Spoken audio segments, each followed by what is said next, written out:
Assalamualaikum warahmatullahi wabarakatuh. Saya Siti Nurhalifah Yunanda Putri dari Pendidikan Biologi 2019 akan membahas materi tentang energi dalam sistem kehidupan.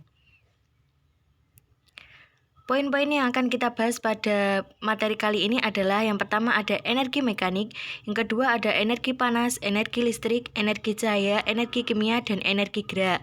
Dan yang ketiga adalah usaha. Transformasi energi oleh klorofil.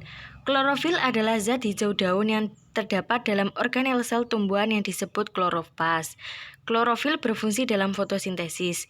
Energi radiasi sinar matahari yang ditangkap oleh klorofil berfungsi melancarkan proses fotosintesis. Proses tersebut digunakan untuk mereaksikan karbon dioksida dan air menjadi glukosa. Selain menjadi energi kimia dalam glukosa, hasil reaksinya dapat menghasilkan oksigen yang dapat digunakan oleh tumbuhan untuk beraktivitas seperti tumbuh, berkembang, dan bernapas.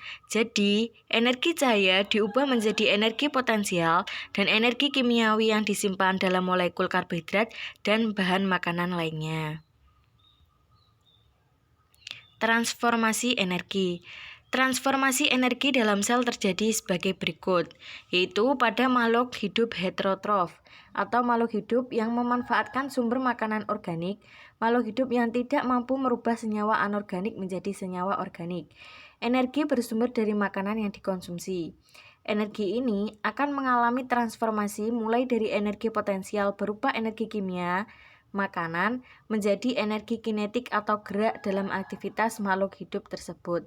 Transformasi energi tersebut terjadi di dalam organel yang terdapat di dalam sel. Selanjutnya, makanan sebagai sumber energi. Metabolisme merupakan totalitas proses kimia di dalam tubuh. Metabolisme meliputi segala aktivitas hidup yang bertujuan agar sel tersebut mampu untuk bertahan hidup, tumbuh, dan melakukan reproduksi. Proses metabolisme di dalam sel melibatkan aktivitas sejumlah besar katalis biologik yang disebut enzim dan berlangsung melalui respirasi atau katabolisme dan sintesis atau anabolisme. Dua lintasan kimia metabolisme, yaitu ada katabolisme dan ada anabolisme. Katabolisme yaitu penguraian suatu zat menjadi partikel yang lebih kecil untuk dijadikan energi, sedangkan anabolisme adalah reaksi untuk merangkai senyawa organik dari molekul-molekul tertentu agar dapat diserap oleh tubuh. Reaksi katabolisme. Reaksi katabolisme adalah reaksi yang sifatnya memecah ikatan kimia yang kompleks menjadi ikatan kimia yang lebih sederhana. Pada waktu ikatan putus dan molekul terpecah menjadi pembebasan energi atau reaksi eksergonik. Contoh reaksi katabolisme adalah proses respirasi atau termasuk aerob dan anaerob. Reaksi anabolisme. Reaksi anabolisme yaitu reaksi pembentukan molekul sederhana menjadi molekul yang kompleks. Reaksi ini merupakan reaksi sintesis karena adanya transformasi energi yang disimpan dalam bentuk ikatan kimia.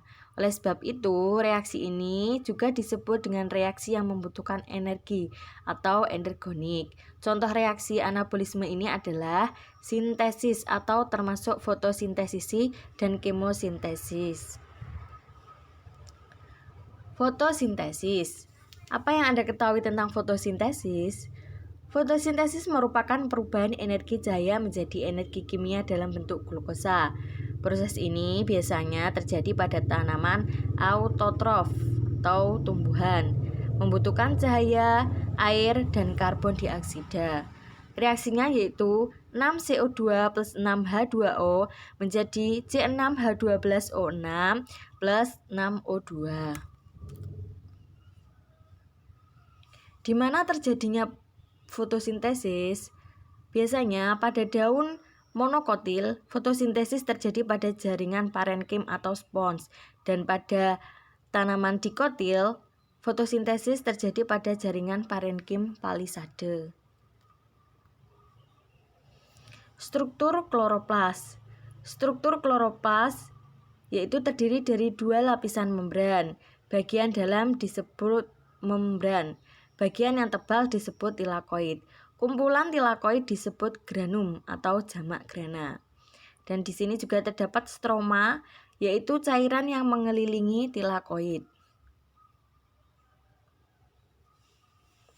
Klorofil. Karakteristik klorofil yaitu terletak di membran tilakoid. Klorofil memiliki Mg+ di bagian tengah. Pigmen klorofil memperoleh energi atau foton dengan cara menyerapnya pada panjang gelombang tertentu. Tanaman berwarna hijau karena panjang gelombang berwarna hijau dipantulkan dan diserap.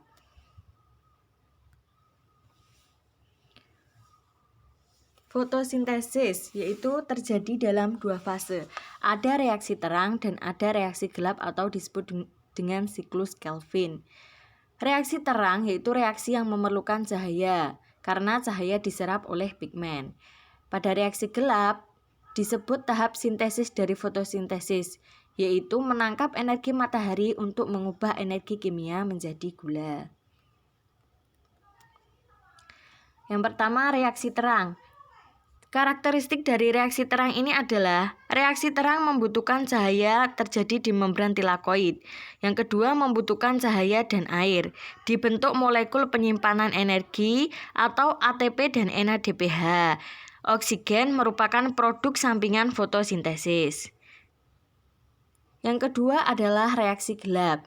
Karakteristik reaksi gelap ini adalah tidak membutuhkan cahaya dan terjadi di stroma.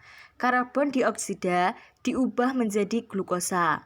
Produk gula yang dihasilkan di siklus Kelvin ini bukan glukosa, tapi gula 3 karbon atau gliseraldehyda 3 fosfat G3P. Untuk menghasilkan G3P ini, siklus Kelvin harus berlangsung 3 kali untuk mengubah 3 molekul karbon dioksida. Untuk membuat satu molekul glukosa akan memerlukan 6 siklus dan fiksasi dari 6 molekul karbon dioksida. ATP dan NADPH yang dibentuk selama reaksi terang digunakan sebagai energi dalam bentuk glukosa.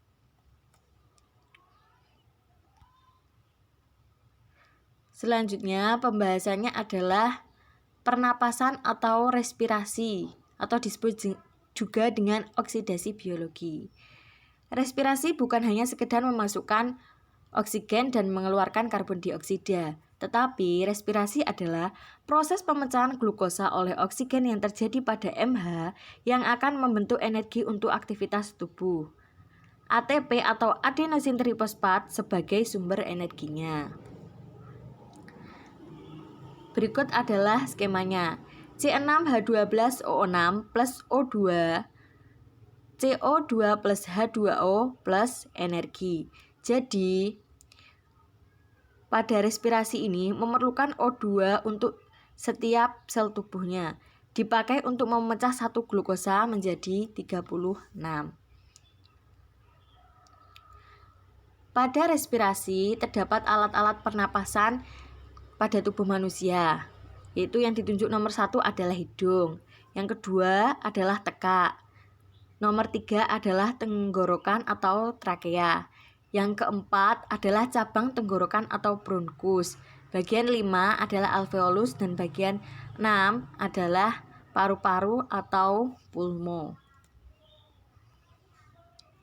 Dan berikut adalah gambar alat-alat yang digunakan untuk proses respirasi. Ada lareng, trakea, paru-paru, bronkus, rongga perut, tulang rusuk, rongga dada, bronkiolus, alveolus, pleura, dan ada diafragma. Selanjutnya adalah zat makanan. Di bagian ini ditunjukkan ada makanan bergizi dan kekurangan makanan. Jika makanan bergizi, maka tubuh akan menjadi sehat. Dan jika kekurangan makanan, tubuh akan menjadi sakit. Jadi makanan bergizi itu sangat penting untuk tubuh manusia.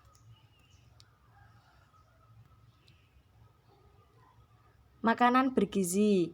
Makanan yang bergizi itu makanan yang mengandung karbohidrat, protein, lemak, dan garam mineral. Vitamin juga dibutuhkan dalam tubuh manusia. Jika tidak mengonsumsi vitamin, bisa menyebabkan penyakit. Walaupun yang diperlukan vitamin tidak banyak atau dalam jumlah kecil, tapi vitamin sangat penting bagi tubuh manusia. Karbohidrat. Karbohidrat merupakan senyawa kimia organik yang dibentuk dari karbon, hidrogen, dan oksigen. Terdiri dari 3 macam atau bentuk. Ada polisakarida, disakarida, dan monosakarida. Polisakarida yaitu terdiri dari glikogen, selulosa, zat tepung atau amilum. Disakarida terdiri ada maltosa, sukrosa, dan laktosa. Dan pada monosakarida ada glukosa, fruktosa, dan galaktosa.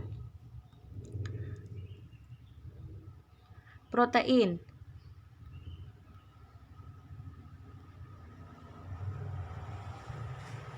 Protein merupakan senyawa organik yang tersusun dari asam amino, yaitu karbon, hidrogen, oksigen, dan nitrogen.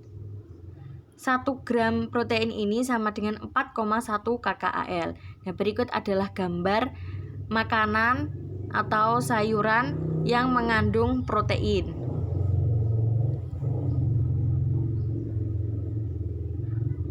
Jika tubuh kekurangan protein akan menyebabkan penyakit. Contoh kekurangan protein jangka panjang adalah pada penyakit busung lapar, yaitu pada anak-anak, kwashiorkor. Jadi protein sangat penting bagi tubuh manusia. Selanjutnya adalah lemak atau lipid. Lemak merupakan senyawa yang tersusun atas unsur karbon, hidrogen, dan oksigen, tapi sedikit kandungannya. 1 gram lipid menghasilkan 9,3 kcal. Sumber lemak ini adalah kelapa, kacang-kacangan, alpukat, telur, produk olahan susu, dan lain sebagainya. Cukup sekian pembahasan materi tentang energi dalam sistem kehidupan. Saya akhiri. Wassalamualaikum warahmatullahi wabarakatuh. Terima kasih.